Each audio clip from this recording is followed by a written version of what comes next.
Entonces, una vez que se tiene la definición clásica de, de probabilidad, podríamos, por ejemplo, calcular, eh, ahora sí, valga la redundancia, un ejemplo que, que pueden poner a prueba en su grupo, entre sus compañeros, ¿no? Aunque ciertamente lo ideal sería que haga el experimento entre varios grupos, pero bueno.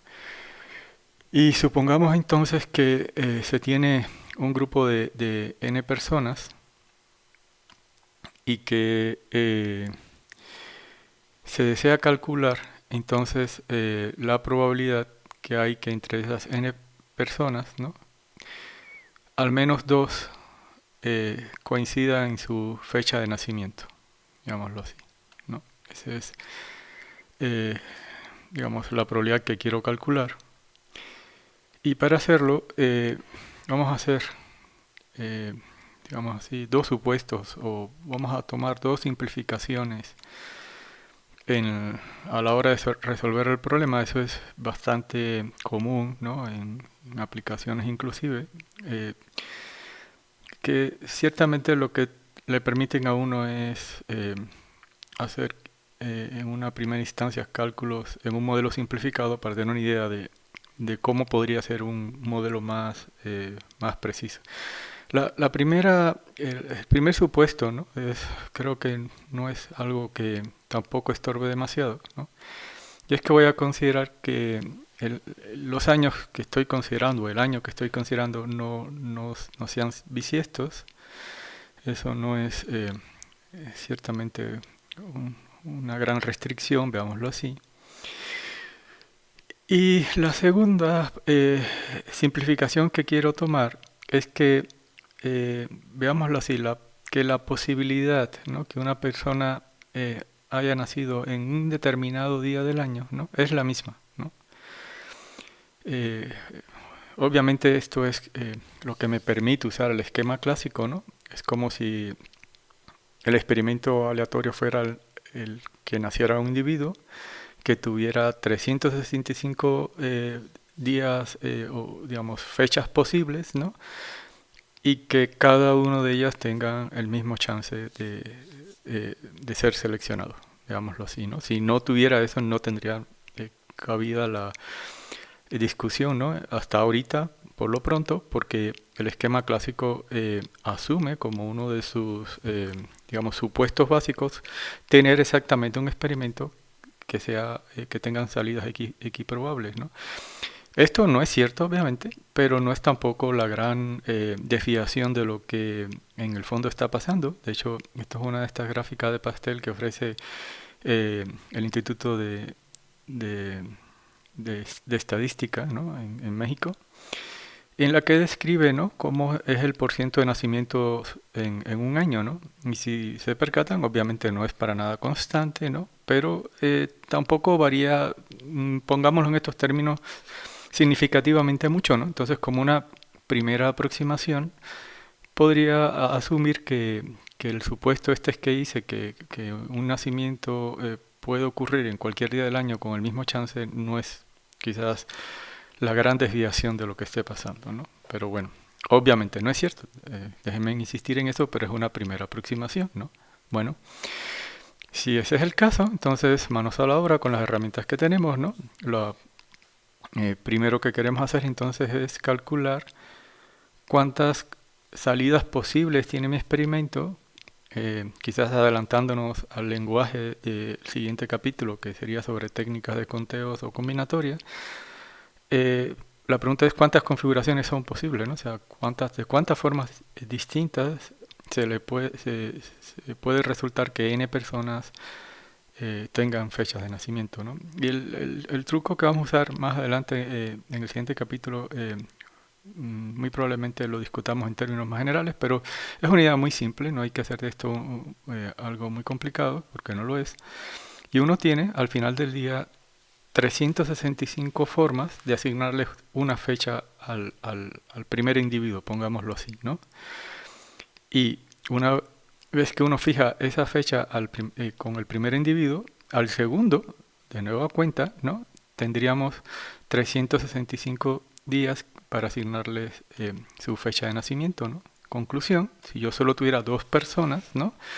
Para cada día que yo fije para la primera persona, la puedo asociar con 365 días en la segunda y en total eso generaría 365 por 365 configuraciones o posibles salidas, digámoslo así, si yo tuviera, insisto, por lo pronto solo 2 personas, ¿no? Pero ahora, si usted ya contabilizó de cuántas formas distintas, ¿no? Puede asociar fechas de nacimiento a los 2 primeros, ¿no? Entonces, fije esas 2 fechas y ahora tendría de nuevo cuenta, digamos, bueno, aquí ya me salté, pero bueno, tendría de nuevo cuenta 365 días para asignarles a la tercera, ¿no? Y así se va, ¿no? O sea, para tres personas usted tendría 365 al cubo, formas distintas de asignarles fechas de nacimiento. En total, obviamente, si tengo n personas, sería 365 por 365 n veces, ¿no? O sea, 365 a la n formas distintas, ¿no? O salidas posibles, si lo quieren también verbalizar de esa manera, para mi experimento. Bueno, esa es, por decirlo, solo una de las 2 cantidades que tengo que calcular a la hora de usar la definición clásica. La otra cantidad, ¿no? Es precisamente, ¿no? Lo que llamamos GDA, que en este caso A es el evento que me interesa, ¿no? Que es que al menos 2 personas tengan la misma fecha de nacimiento, ¿no? Y ahora lo que, digamos, necesito es calcular precisamente el número de salidas que son favorables para esa situación que a mí me interesa, ¿no? Suele suceder, ¿no? Y eso lo vamos a encontrar en varios sitios de lo que desarrollamos más adelante, que hay muchas ocasiones donde el conteo del evento complementario es mucho más simple que el evento que a mí me interesa, ¿no? Y bueno, una de las propiedades que tengo, ¿no? Es un vínculo que guarda la probabilidad clásica del evento complementario y la probabilidad de un evento A, digámoslo así, ¿no? Entonces, déjenos apostar a que este cálculo lo puedo realizar de una manera más simple y ahorita verán por qué, ¿no? Y lo primero que hay que, digamos, percatarse, ¿no? Es qué significa A complemento, ¿no? Como primera cosa, ¿no? Si, digamos, si A significaba que al menos 2 personas tenían una coincidencia en su fecha de nacimiento, ¿no? Ese al menos incluye que podrían ser 3, por ejemplo, 4, 5, y en un caso extremo las n personas todas podrían haber nacido el mismo día, ¿no? Eso significa, ¿no? Que el evento complementario, insisto, es aquel que ocurre cuando A no ocurre, ¿no? Sería que entonces que ninguna de las n personas que conforman mi grupo nació el mismo día, ¿no? Dicho de otra manera, todos tienen fechas de nacimiento distintas, ¿no? Bueno, dicho esto, entonces ahora lo que me falta es precisamente cuantificar, ¿no? El número de salidas favorables, pero ahora estoy interesado en cuantificar, ¿no? O contabilizar cuántas salidas son favorables para complemento, ¿no? Y usando exactamente el mismo principio que usé para contabilizar el número total de salidas de mi experimento, tendría los 365 días del año disponibles para ser asignados, veámoslo así, a la primera persona, ¿no? Ahora, no perdamos de vista que yo necesito que ninguna persona nazca, digamos, que haya una coincidencia entre ninguna de las personas. Eso significa que cuando yo vaya a asignarle una fecha de nacimiento al segundo individuo del grupo, como yo habré fijado, ¿no? Ya una fecha para el primero, no voy a tener ahora los 365 días del año a mi disposición, sino solo 364, ¿no? O sea, uno menos de los que tenía para la primera persona, ¿no? Bueno, siguiendo ese mismo principio, ¿no? Yo tendría ahora para la tercera persona, una vez que yo haya fijado 2 fechas de nacimiento, ¿no? Para el primero y el segundo individuo, como estoy interesado en contabilizar que nadie tenga la misma fecha de nacimiento, entonces ya, digamos, tendría ocupado esas 2 fechas y ya tendría entonces 365 menos 2, o sea, tendría a mi disposición apenas 363 días para asignarle a la tercera persona, ¿no? Bueno, seguimos así hasta que lleguemos al enésimo individuo, ¿no? De mi grupo. Para ese momento yo habré asignado n-1 fechas de nacimiento a las n-1 personas que anteceden a este individuo, ¿no? Entonces tendré, veámoslo así, tendré disponible como digamos, la cantidad de fechas disponibles que tengo para el enésimo individuo, ¿no? Serían las 365 fechas iniciales que estaban a mi disposición menos las n-1 que llevo, digamos, ya asignadas en los n-1 individuos anteriores, ¿no? O sea, en total tendría entonces que el número de salidas favorables para complemento, que es que digamos, ningún individuo tenga una coincidencia con otro, ¿no? Que ninguno nació el mismo día, sería entonces 365 por 364 por 363 y así hasta 365 menos n-1. ¿De acuerdo? Más adelante este tipo digamos, de cálculos van a recibir un nombre muy particular, pero ahorita hasta aquí es lo que, digamos, necesitamos contar. ¿De acuerdo? Bueno, entonces ya tengo, ahora sí, todo lo que ocupo para hacer el cálculo de la probabilidad clásica, ¿no? Por lo pronto, de mi evento complementario, ¿no? Entonces tendría que tomar el número de configuraciones favorables, ¿no? Y dividirlo, ¿no? Entre el número de configuraciones posibles o salidas totales que tiene mi experimento, ¿no? Que habíamos visto que eran 365 a la n, y en el numerador quedaría exactamente lo que acabamos de considerar, ¿no? Sería el producto de 365 por 364, así hasta 365 menos n-1. Bueno, pero no perdamos de vista, ¿no? Que ciertamente a mí no me interesa por lo pronto la probabilidad de A complemento. Lo que me interesaba o lo que me interesa desde un inicio es la probabilidad de A, ¿no?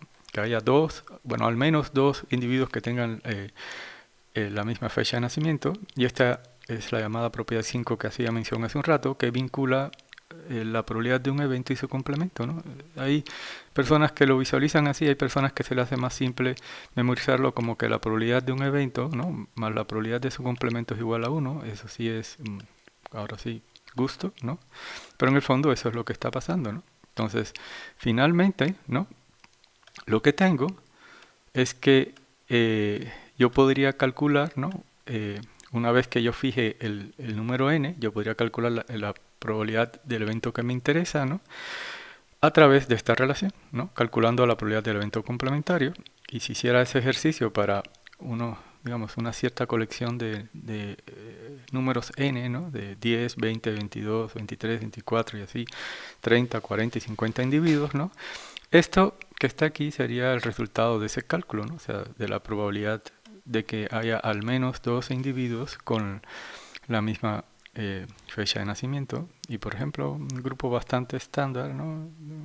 Podría ser un grupo, digámoslo, de 30 personas en un salón de clases, por ejemplo, y eso da una probabilidad que es, pongámoslo en estos términos, pues nada despreciable, ¿no? De 0.71, ¿no? Entonces, pues póngalo a prueba, ¿no? Y apueste a su favor en este sentido, ¿no? Por ejemplo, solo para que tengamos una idea digamos, de lo frecuente que esto puede ocurrir, ¿no? Si el grupo que usted escogió son de 50 personas, la probabilidad es muy alta, ¿no? Es de 0.97, ¿no? Bueno, queríamos discutir este caso como una primera aplicación ahora sí, de la definición de la probabilidad clásica.